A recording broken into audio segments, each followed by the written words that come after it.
When we decided to go all in with I sat down the leadership team of the agency and I said, we have to change everything we know and how we have done business in the past.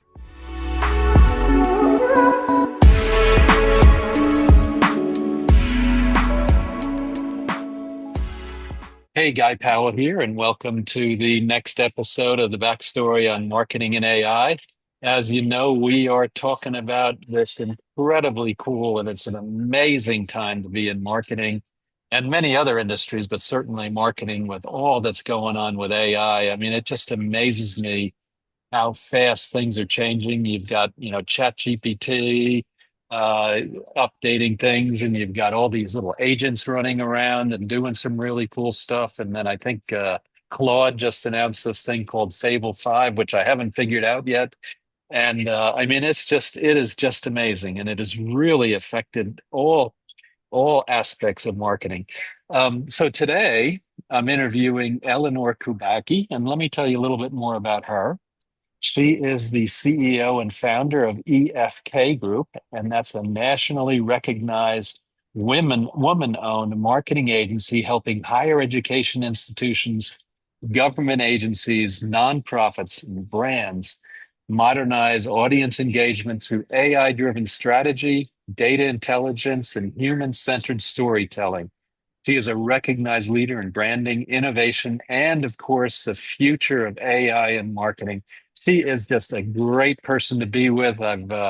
We've been speaking here a little bit, and it's amazing, the wealth of knowledge that she has. Eleanor, thank you so much for being here today.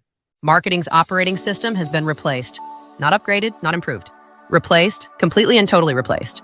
AI isn't a tool you bolt onto your existing marketing organization. It's a fundamental redesign of how marketing thinks, operates, and creates value. And most CMOs are already behind.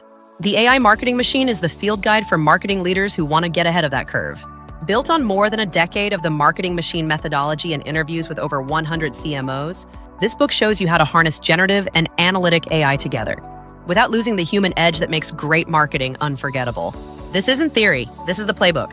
How to redesign your team, how to build AI into the foundation of how you work, how to prove ROI in the boardroom, and how to lead the intelligent marketing machine that wins in the marketplace. Marketing's future is already here. The question is whether you're building it or watching someone else do it. The AI marketing machine, available now. Yes, thank you for having me. And I love this subject matter. So I look forward to really being able to dig a little deeper today. Yeah, absolutely. Well, the future of AI and marketing, but let's talk about the past. How did you Yeah. get involved in this? What's your backstory on getting involved in AI and marketing? Yeah. So I've had this agency for 30 years. Our clients run the gamut from doing Navy work. We build giants for the Navy. We are agency of record for the National Science Foundation, for the seed fund specifically. We work, like you said, for a lot of universities. But really, at the end of the day, I've always been very interested in technology. Before people had in-house development teams, we did as a boutique agency, always have, always will. So when AI started really, becoming, much more of a player about a year and a half ago, I decided that I was going to go all in. And at first, for me, there was a ethical aspect of it that I had to sort of address first. And then once I addressed that into, in my own head, and figured out, well, how can we engage in AI? But almost more importantly, how can we drive the industry and our clients to be able to utilize AI to better understand their clients, to be able to scale, to be able to get the return on investment, like you had mentioned. So for me, we went all in, and our first project was we developed with a partner, a media buying AI enhanced system that we just launched about 8 months ago, and we are in market for the state of New Jersey. And we have our first case study for the state of New Jersey about to come out. But also, Guy, like what you said is, guess what? That technology now, is already obsolete. So even though we went in market and it helped our client, we had to do a grand pivot about a month ago and talk about what's next. And for most advertising and marketing firms, what next is building, an operating system that houses everything marketing for our internal performance and to really engage customers. So that's really what we're working on today. Yeah, that is such a great story, and it's so true, and appreciate your point about after 18 months it's already out of date. When I was writing my book, Yeah. I was gonna start earlier on it, and I said, when I get this thing finally done, it's gonna Yeah. be out of date. And but it's not. I was really surprised that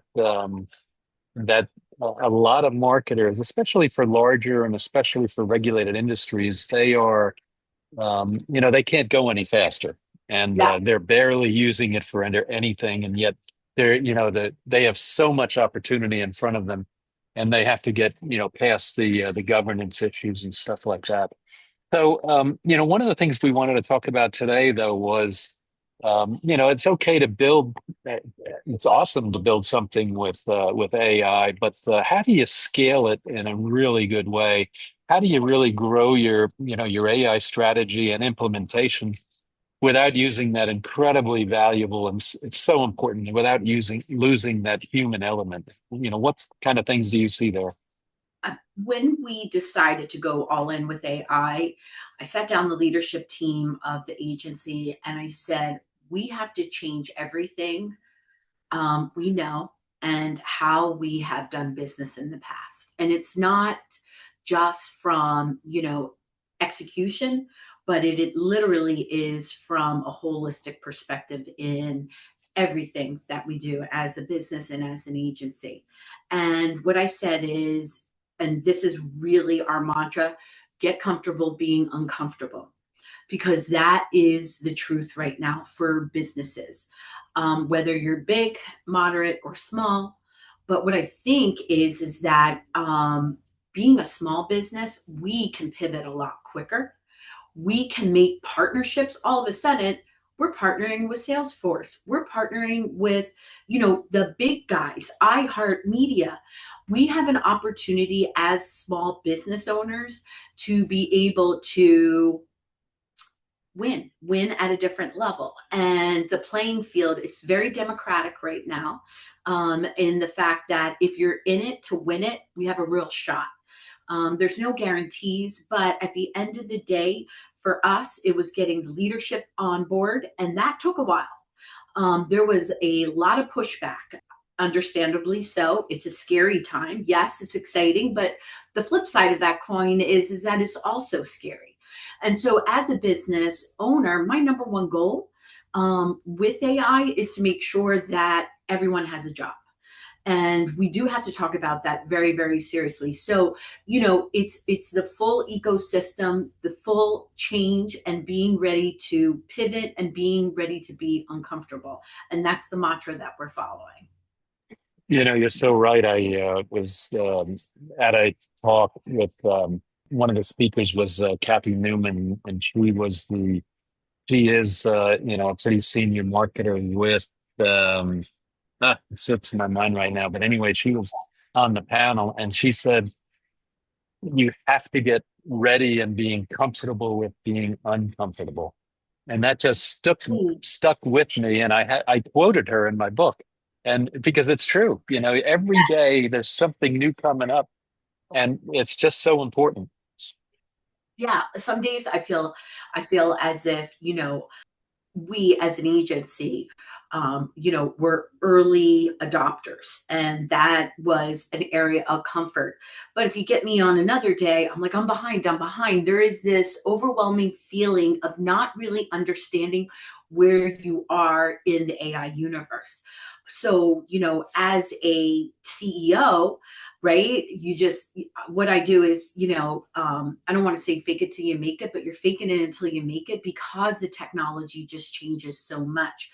And I think what has made me feel secure and be able to really every day, what am I going to do today to make sure that not only do we compete, but we are on the forefront of how our clients can market to their customer base. And yeah, it's a new, it's I call it, it's going to be, a new AI economy, and everything is going to be driven from how we as a society work within these new business boundaries, that we all have to follow and do it ethically too. Right, Guy? I mean, it's a little Oh yeah. scary.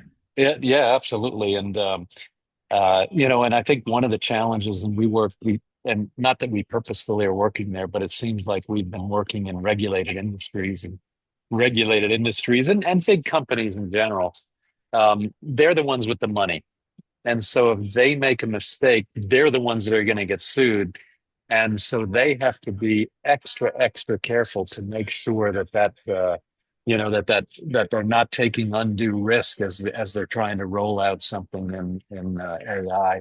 And that is, I think, really one of the questions, and also gets to when you're trying to scale AI within an organization and within a not just a small business, but now one of a large enterprise, is where do you draw the line? Where is the line between what AI can do well and what have you versus what the human has to do? So that's pretty critical. And I think that right there is going to be where, third parties like us can really add value. Yeah. For us internally, my number one goal is to make sure that we continue and human headcount, right? And so the business model that I'm working on is really keeping that top of mind, number one.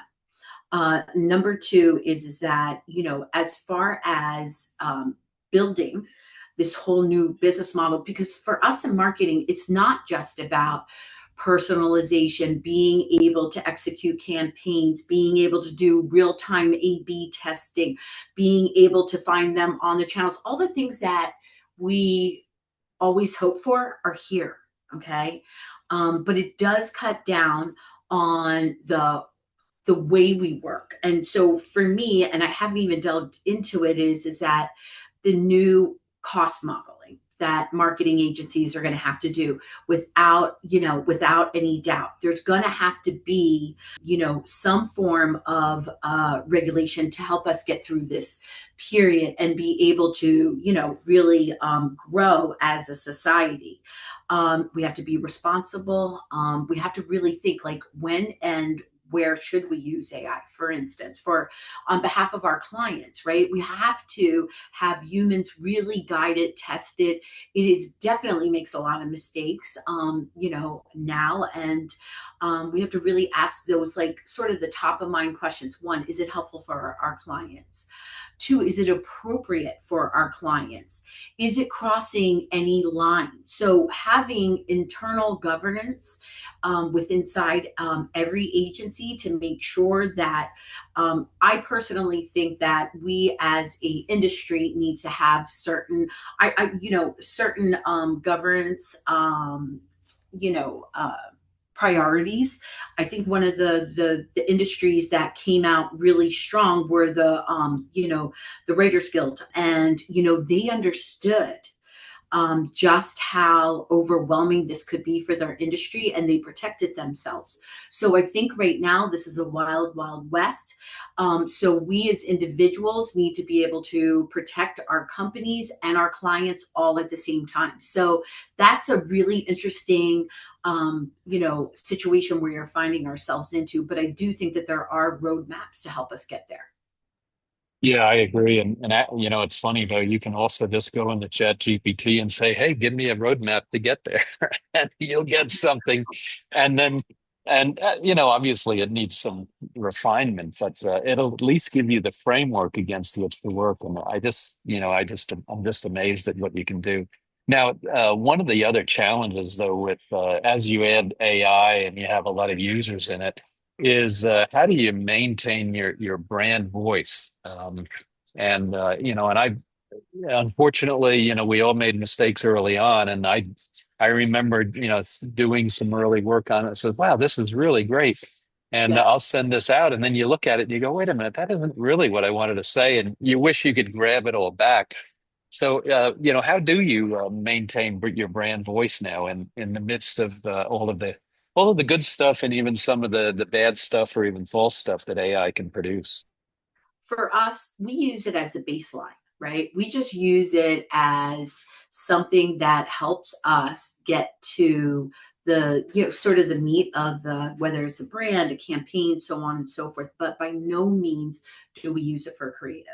No, copy is still king and content is still king, because the truth of it is, it is not at a place where it does exceptional creative, exceptional copy. It does do really good strategy. I will agree with you on that. It gives you a great roadmap. But even then, right, it's still about the human touch. It's still about the human understanding. It's still about all the good things and the important things that we bring to the table. I think we need to use it as a tool box, like a tool in our toolbox. Yes, maybe it's the hammer, maybe it's the one we use the most, but we don't exclusively use it. It makes mistakes. It is not as good as human copywriters. We've actually re-engaged, because at first we too, like a lot of people, right, we're like, oh, this is great, because it was new and it was shiny. But we have definitely taken a step back and definitely brought on more copy editors, just because it can't get there in the way that our clients need it to. Not even really that close. Yeah, absolutely. And it's so funny to see taking that step back and not necessarily jumping in. What gets me is that the quality of the writing, at least at a first blush, is just awesome. You Yeah. read it and you go, oh man, this is just so good. And then Right. when you start peeling the onion back, you go, well, wait a minute now, this isn't quite the way that I would have, done that. And but you're right. It is kind of a fundamental baseline that you can work from, and then you add to it depending on, what you're trying to do. And I think you're right though to keep your copy folks using their skills because they are clearly better at it. And one of the things that we've learned as well is if you don't feed the AI the right kind of data, I'm going to call it data could be any kind of materials, then you're going to kind of get a very generic kind of an answer as Yes. opposed to a very specific one. And we've done a lot internally to even build an app that helps you to get there, and that I found to be very, very critical. Oh yeah, absolutely. I don't know. Have you ever tested? I'm sure you have, but going between the different AI software channels like Claude, for me, that's been really, really interesting. That's, for us, we are building something so that way, we have control of it. Because that's the other thing, right? Is that a lot of this is open source, right? And so we are not in control of our information and content that we put in. Now, if we get enterprise level, the Claude says that that your information is secure, so on and so forth, right? Chat GPT says nope.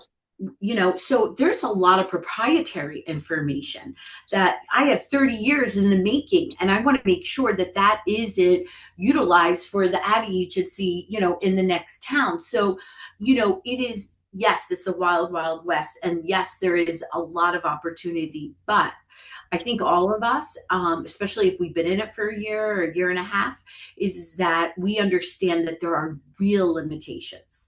And another huge limitation, I don't know, Guy, if you ever felt this, because you were talking about, the copy aspect of it, is that definitely goes off in tangents, and it doesn't organize thought to be able to really connect with people. It's more about, you can tell it's a computer of sorts, right? It's very analytical in its process, but can't give that personal, connectivity that ad agencies and marketing firms, that's what we do best. And so for me, that's one of the areas that I could take a big breather on, is that it doesn't have a sense of humor. It doesn't it definitely doesn't have empathy. It definitely doesn't have some of those key components that, really make marketing stand out. And that's the human aspect of it. And I'm not just saying that. I know, a lot of people tend to say these things with AI, but for us, just because, we're doing the rinse and repeat with it is that we definitely have backed off, and we definitely have a framework by which people internally can and cannot use AI for it. Because you can tell if it's just, like you said, sort of a cut and paste situation. Yeah, how true. And that, and I've definitely seen that. And now I haven't looked at all of the AIs. I mean, I played with them, but it wasn't Okay. like I tried to do a side by side Comparison. comparison. Now Yeah. I did do that with ChatGPT and Claude about, I don't know, 6 or 8 months ago. And Okay. ended up switching over to Claude because I really thought somehow it was better. And I don't know what was better, but it was just better. And but to your point, I haven't asked Claude to write any jokes for me, and maybe I need to do that just to try it. I don't know. It really can't. We have an olive oil company that we're launching, and we wanted to have, like, a campaign that had an attitude. And we came up with a tagline: "Drizzle loudly." And so, there was no way that, Claude could, be able to sort of get that, bravado, that, here we are, doing being the best oil in the industry. It couldn't have the essence of it, right? And the essence is what happens in marketing firms when people come together and brainstorm, and authenticity really reigns as the most important aspect of marketing. Now, what we do with that content, the creative, the messaging, so on and so forth, for me, that's where the crazy value is, right? Is on the execution side of it. And that's one of the reasons that we're now working to build a whole system, because I believe that, having the human talent is really what's going to be able to drive success once we really start launching these campaigns. Yeah, and to your point, the empathy and putting yourself in the consumer or customer's shoes is it just whatever it is, it just doesn't think like that. And I guess you can't expect that. So, but that's okay. Um, I mentioned before a little bit about regulated industries and governance, but generally.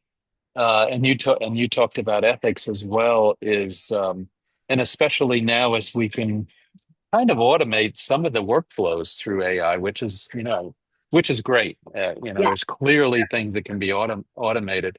So, what do you kind of see as the essential things that could be, in a strong way, assisted by AI? And you mentioned, well, copywriting is not one of them, but what are the ones that you think you see where AI can really fit in and add some significant value?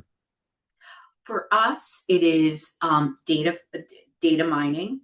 It is strategy, like helping us do the first pass only on strategy, right? And so the way that we really look at it is it really helps us in efficiencies so that we can spend more time on doing video work on site, right? So being able to do more creative, and being able to have copy. So, in some really strange way, and this is pretty new in the last like 3 months, because, I think AI is evolving in a way that, you constantly have to be able to be very flexible in what it can and cannot offer.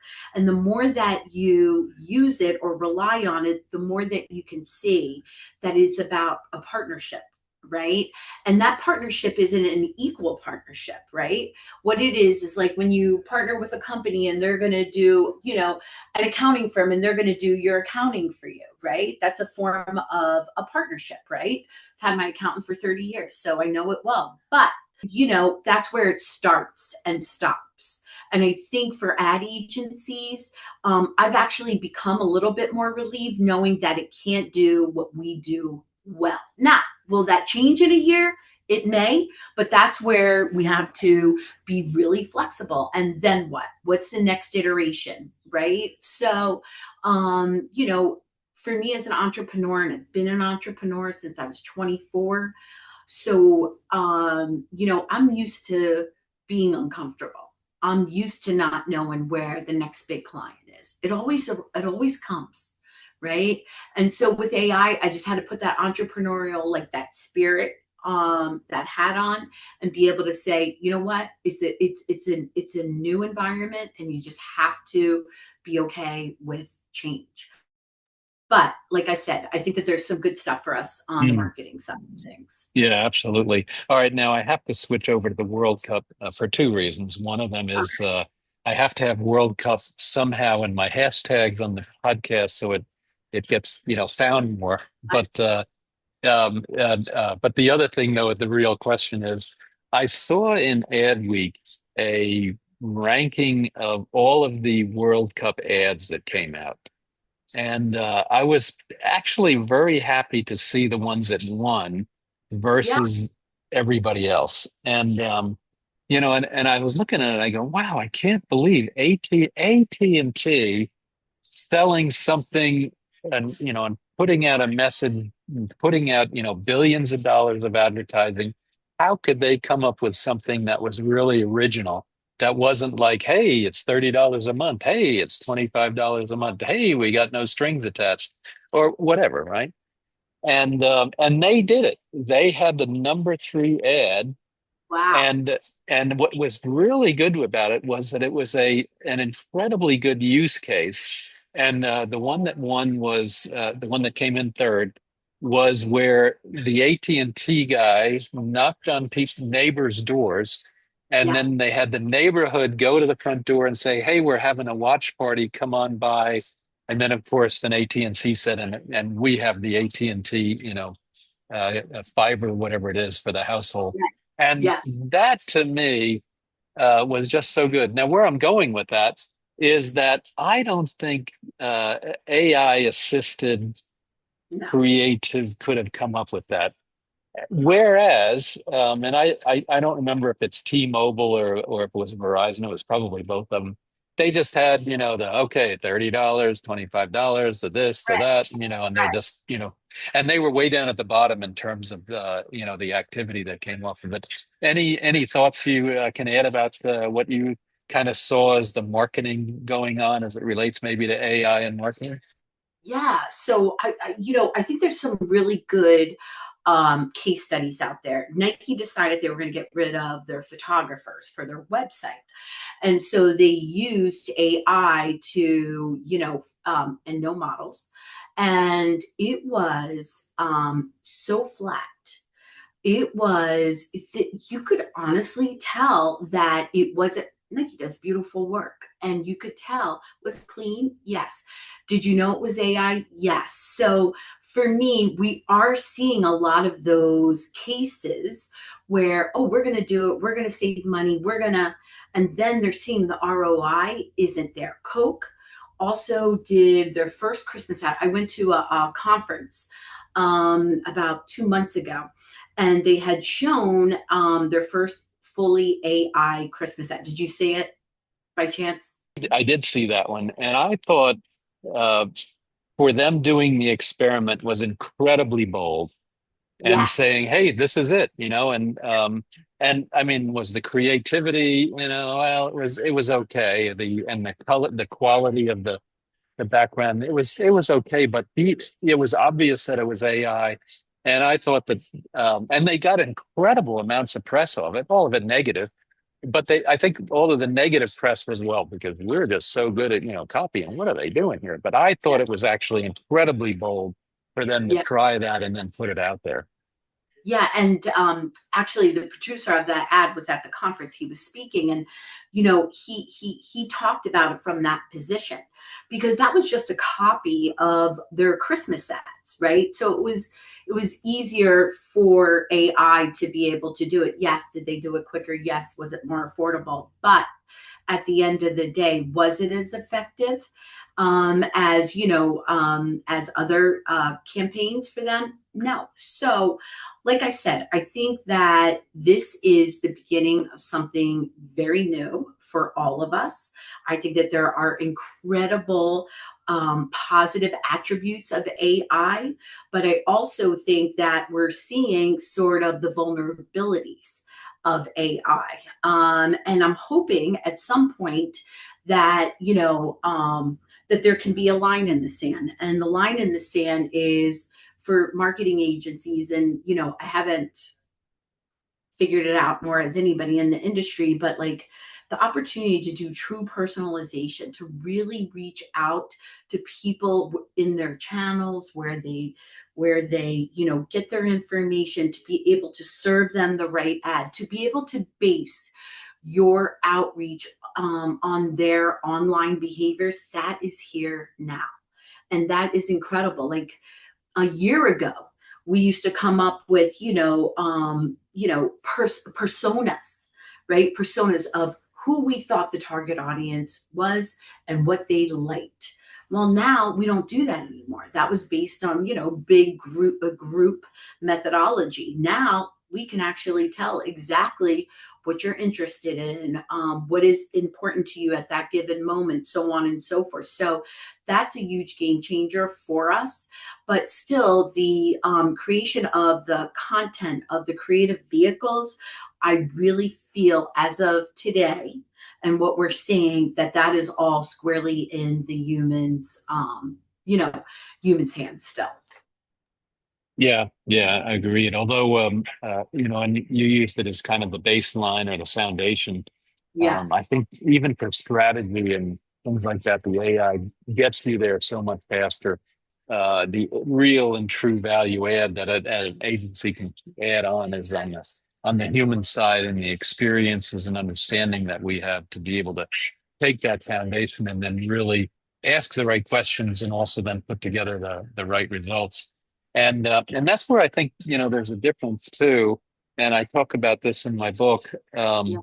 Is the difference between kind of the internal use of AI to strengthen, accelerate, amplify your strategic thinking, as opposed to using it for the tactical execution kinds of things. And I don't know what's your kind of thinking on that.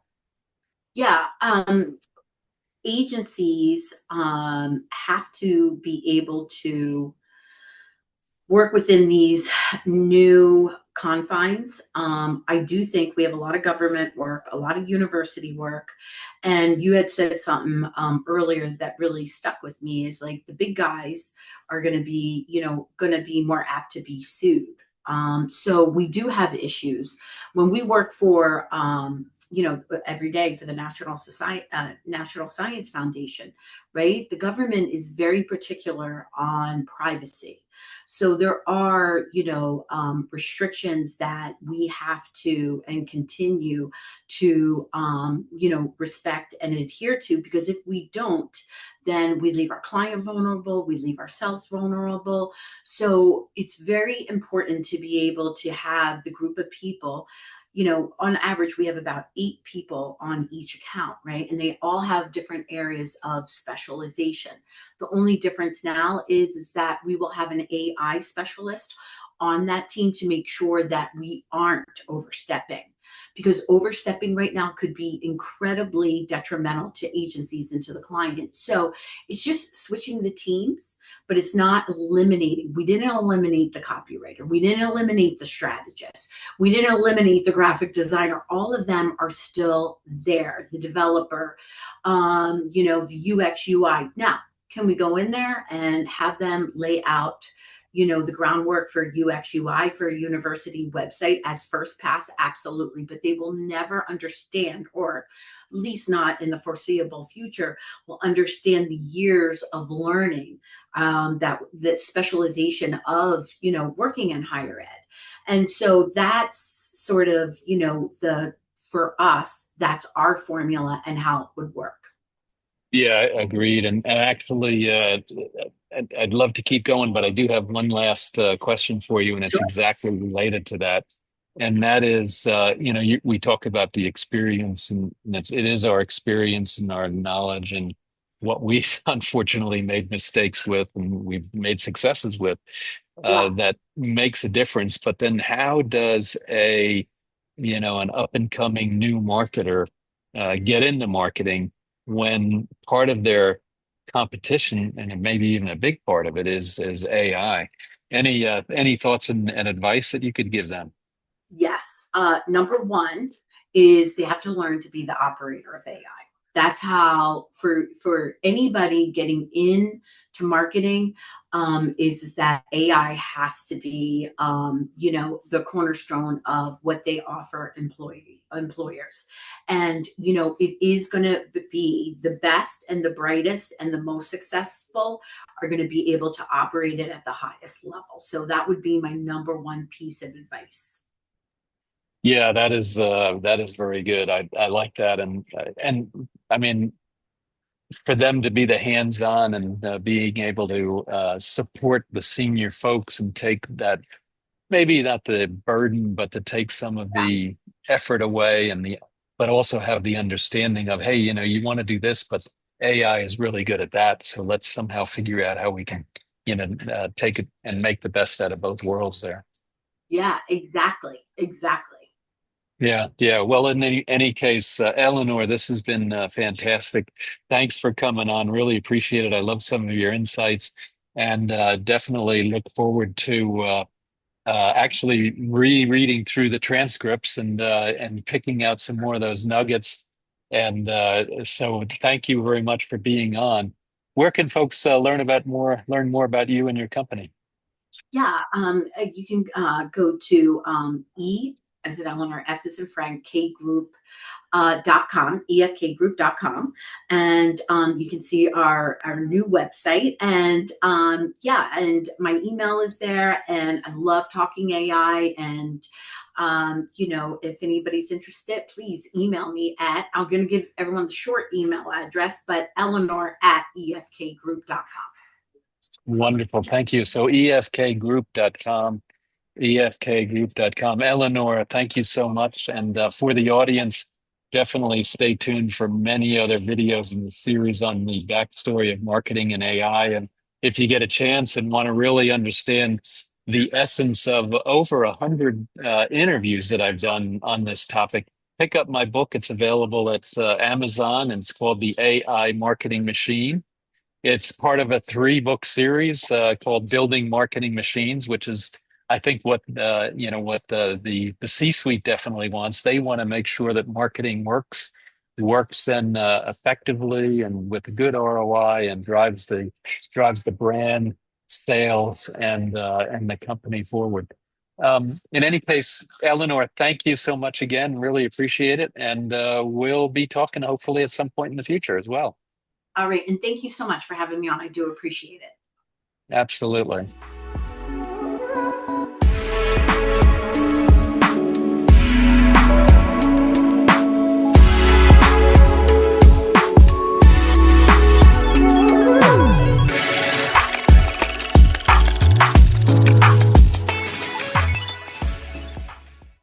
Get comfortable being uncomfortable. We as an agency, were early adopters, and that was an area of comfort. But if you get me on another day, I'm like, I'm behind, I'm behind. There is this overwhelming feeling of not really understanding where you are in the AI universe.